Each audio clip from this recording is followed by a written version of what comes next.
polls have opened in Bolivia for the general elections amid concerns expressed by international observers over the process. Costa Rica's National Rescue Movement has announced a halt to mobilizations until October 21st, pending talks with the government on the country's economic situation.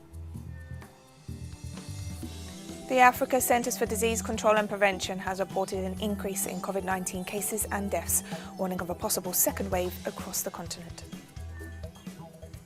From the headquarters of TeleSUR English in Havana, Cuba, this is From the South, and I'm Katrina Goss.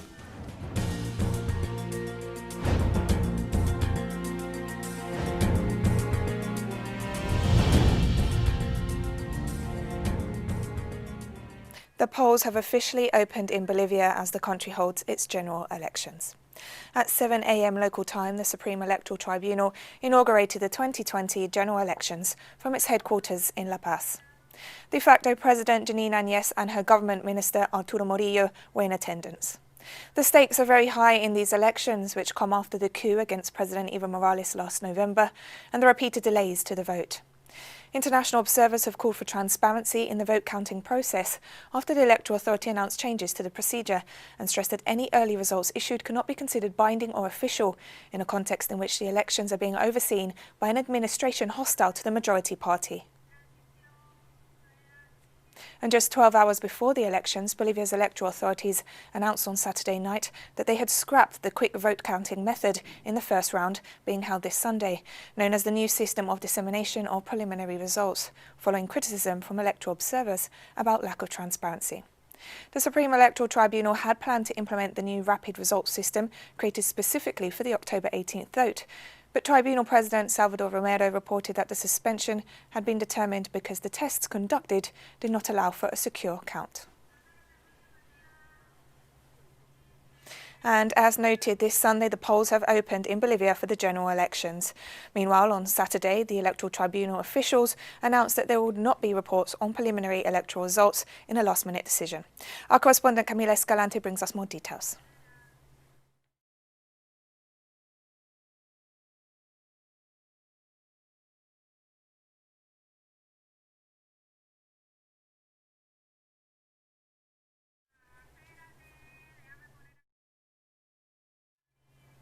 On Friday, the President of Bolivia's Senate, Eva Copa, held a meeting with international observers to the country's general elections set to take place this Sunday. The Commission of International Observers to Bolivia's general elections arrived in the country on Friday and is made up of representatives from the United Nations, the European Union and regional parliaments, among others. The meeting with the Senate President was aimed at addressing final details for Election Day. Meanwhile, the observers were optimistic about the vote, noting that the general elections represent a step towards the peace-building process in the country. The international representatives also noted that they would hold meetings with presidential candidates and social organizations ahead of the vote. Meanwhile, the president of the Chamber of Deputies of Bolivia's Plurinational Legislative Assembly, Sergio Choque, called on the population to cast their vote in the general elections, while also urging political actors to refrain from promoting violence. We are broke economically, but that will not prevent us from facing this challenge that our homeland has presented to us. We must all participate and vote for a pair of running mates that we support, whoever they may be, so that they can take our country out of this economic crisis in which we have been plunged due to the COVID-19 pandemic, and also as a result of public mismanagement that had been carried out. We Bolivians are working so that the country's economy can grow again. In this regard, I ask those people or certain figures to stop trying to intimidate the population, to stop seeking to disrupt the country. I ask them to call for the unity of Bolivians. We have to respect the decisions shown at the ballot boxes. And our correspondent in Bolivia, Camila Escalante, brings us the latest on the opening of the polls today. Polls have opened in Bolivia's 2020 post-coup general elections. The TSE just held an inauguration ceremony for the 2020 general elections from its headquarters behind me. Janine Áñez and Arturo Murillo were both in attendance. At 7:30 p.m. last night, the Supreme Electoral Court announced it had withdrawn the DIREPRE system for the dissemination of rapid results in a last-minute decision. President of the TSC, Salvador Romero, says that there will be no preliminary result, only the computo, which is the official vote count.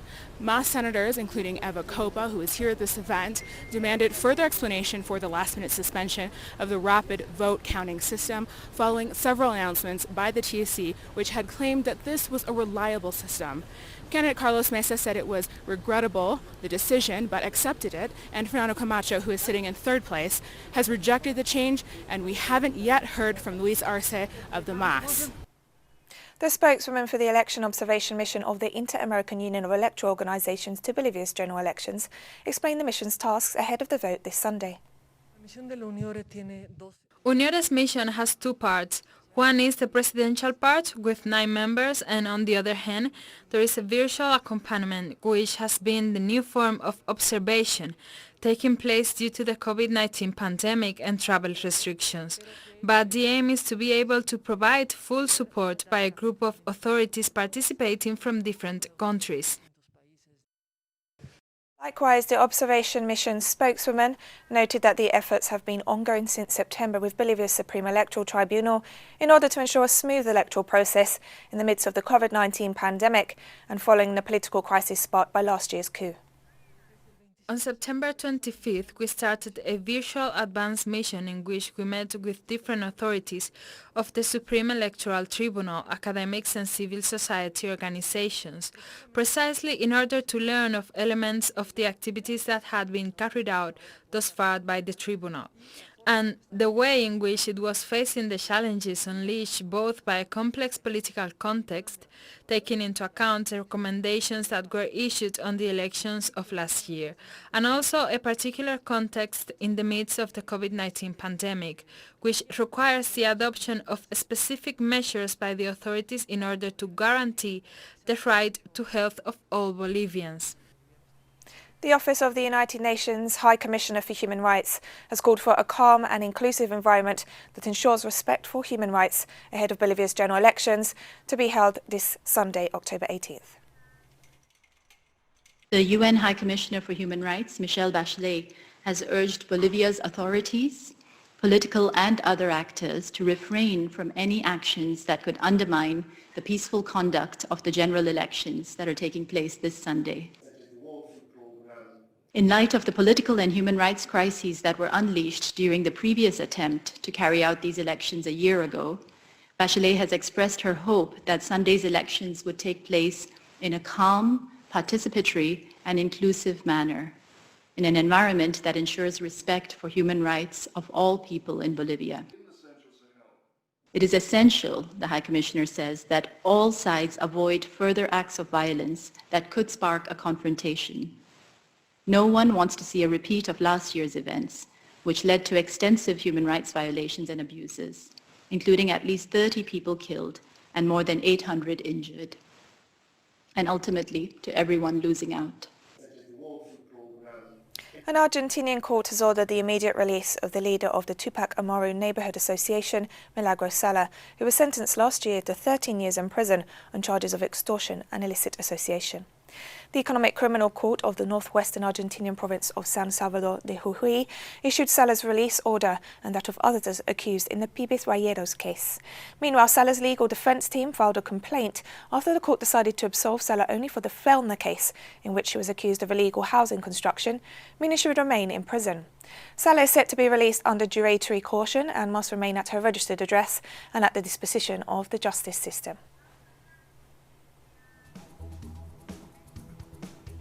And we'll be right back after this very short break, so don't go away.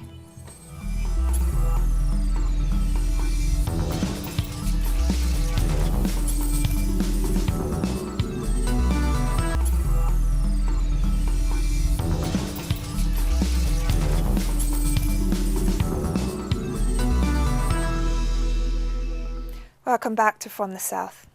Costa Rica's National Rescue Movement has announced a halt to social mobilizations until October 21st, in a move to show the commitment to holding talks with the government over the country's economic situation. The announcement was made after an agreement was reached among the social and trade union organisations that make up the National Rescue Movement.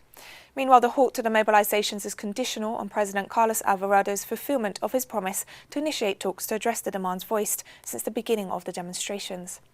According to former lawmaker and leader of the mobilisation, Salima Guido, the protests, including roadblocks, will continue if the president does not comply with the request for talks. Costa Rica has seen widespread protests in the past weeks, following the beginning of official negotiations with the International Monetary Fund to secure a loan. And in this context, the National Rescue Movement described the repression carried out by the government of President Carlos Alvarado as brutal. Social leader Salima Guido referred to the documentary evidence provided by residents of urban areas on the repressive acts of security forces, launching attacks on their communities, including minors, the elderly, and people with limited abilities. According to the leader, starting this Friday, the resistance movement will change its strategy in order to continue its fight against the government plans to agree a loan with the International Monetary Fund and in favour of greater tax justice.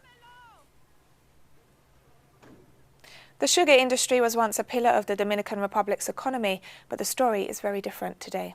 Our correspondent Daisy Toussaint takes a look back at the history of the sector. The sugar industry was for a long time one of the great pillars of the Dominican economy. During the U.S. occupation of the island from 1915 to 1934 in Haiti and from 1916 to 1924 in the Dominican Republic, that an insular migratory scheme is institutionalized from the rural zone in Haiti to the Dominican sugar cane plantations that were at that time of mostly American capital. But the industry has been in crisis since the late 80s, leading to the end of state contracts between Haiti and the Dominican Republic in 1986 and causing the closure of many sugar mills. But this reached its climax in 1997, 1998, when former President Leonel Fernandez unleashed a wave of neoliberal policies, which led to the privatization and then closure of most of the state sugar council's mills. This not only made the already precarious living conditions of the sugarcane workers even worse, but it was enough for thousands of Haitian families and their Dominican children to survive. These neoliberal policies also provided the means to socially dispose this population, confiscating their acquired rights such as pensions and access to health insurance. Now there are only the remains of what one day was the place where the spinal cord of the country's economy developed. Today the abandonment is reflected in the eyes of thousands of immigrant workers who left their homelands looking for survival.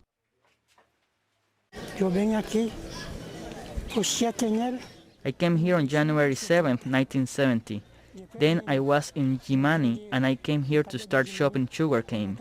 I have been using a probe for 8 years and I have no help. There is no work and we are having a hard time, and I am having a hard time here. The faces of these workers are the reflection of the abandonment that the Dominican authorities paid for the work.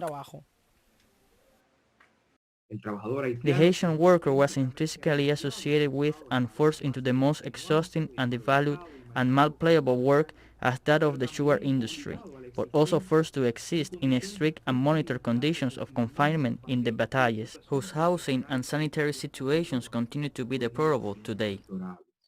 It is estimated that in the Dominican Republic there are 411 batalles, the Creole name for rural distant settlements, and over 50,000 workers, most of them Haitians and their descendants.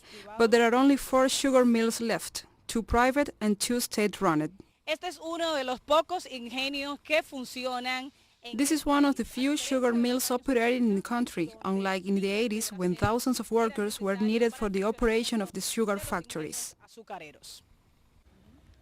The noises of the old machine stopped. The rust took over one day was the engine of the economy. And all that remains is the rubble and the memories reflected in the abandonment. Para TeleSUR, Daisy Toussaint, República Dominicana.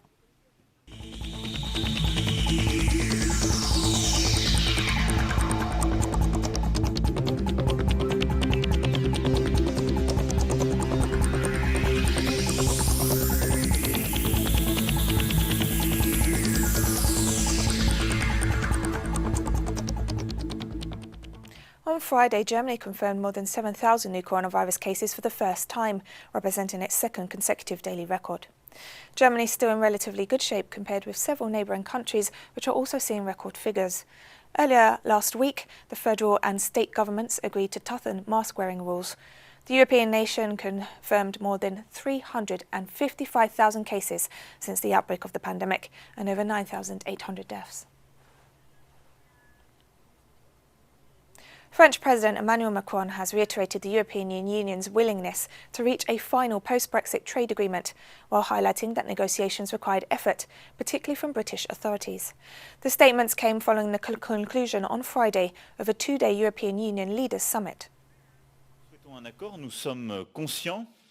We want an agreement, and we are aware that this requires efforts, particularly from the UK. But let's keep in mind that it is the UK that wanted to leave the EU and needs an agreement much more than we do. Fishing is a topic used tactically by the British. Why? Because in case of a no deal, it is the only subject on which Boris Johnson can say, "I won." If there is no deal, European fishermen will have no access to the British waters at all. In case of a no deal, our fishermen will have no access to British waters. That is right, but in case of a no deal, the United Kingdom has no access to the European energy system, to our energy single market, that costs them more than €1 billion a year. I am not an undercover Brexiter, but it is a bad deal for the UK. And we have more stories coming up after this final break, so stay with us.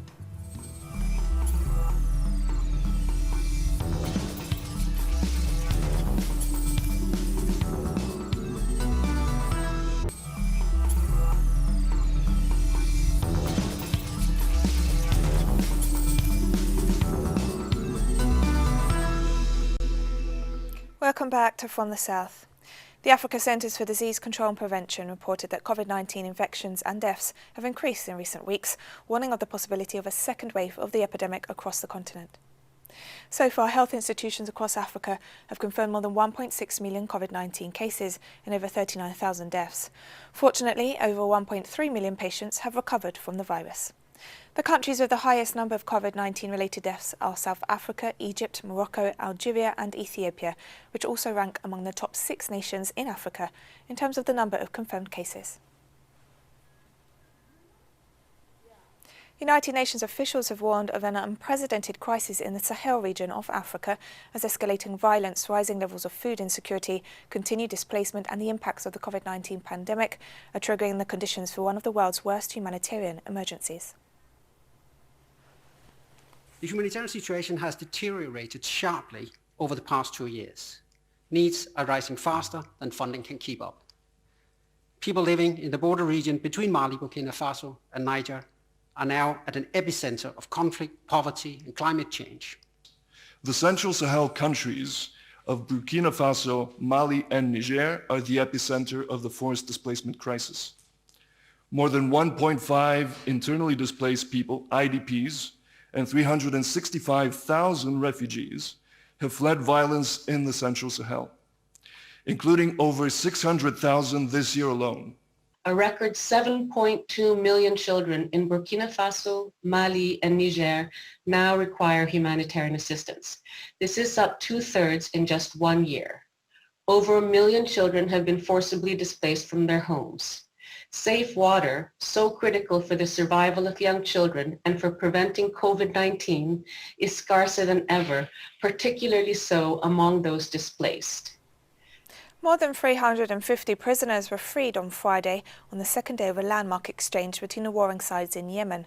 The prisoner swap is a rare sign of progress in the efforts to end the conflict in the country. Aircrafts arranged by the International Committee of the Red Cross shuttled between Sana'a and Yemen's second city, Aden, transporting released prisoners.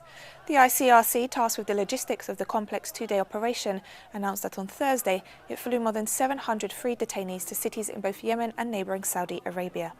The warring sides agreed to release over 1,000 prisoners in talks held in Switzerland last month. ما شفتوا اليوم تم نقل As you can see today, 76 former prisoners were transferred from Sana'a to Aden and another 101 former prisoners from Aden to Sana'a. If everything goes as planned, we hope for more aircraft, which will bring more prisoners to and from different cities in Yemen. On Friday, United Nations officials expressed their concern over the detention and arrest of many activists and human rights defenders during the demonstrations in Thailand over the past few weeks, while noting that 57 individuals were arrested between October 13th and 16th. We are concerned about the detention and arrest of many activists and human rights defenders as well, including those who are associated with the demonstrations. The last figures that we have are that 57 individuals were arrested between the 13th and the 16th of October. 6 of them have been released, and the rest remain, as of today, in police custody. Now, we're calling on the government to ensure that no one is targeted, detained, or charged with serious offenses for exercising their fundamental rights to freedom of peaceful assembly and expression, and to ensure that due process rights and judicial safeguards are systematically provided for every person who is arrested and detained, including routine access to their lawyers and to their families at all times. Now we've come to the end of this news brief, but remember you can find these and many other stories on our website at telesurenglish.net. You can also join us on social media, Facebook, Twitter, Instagram and Telegram. For TeleSUR English, I'm Katrina Goss and thank you for watching.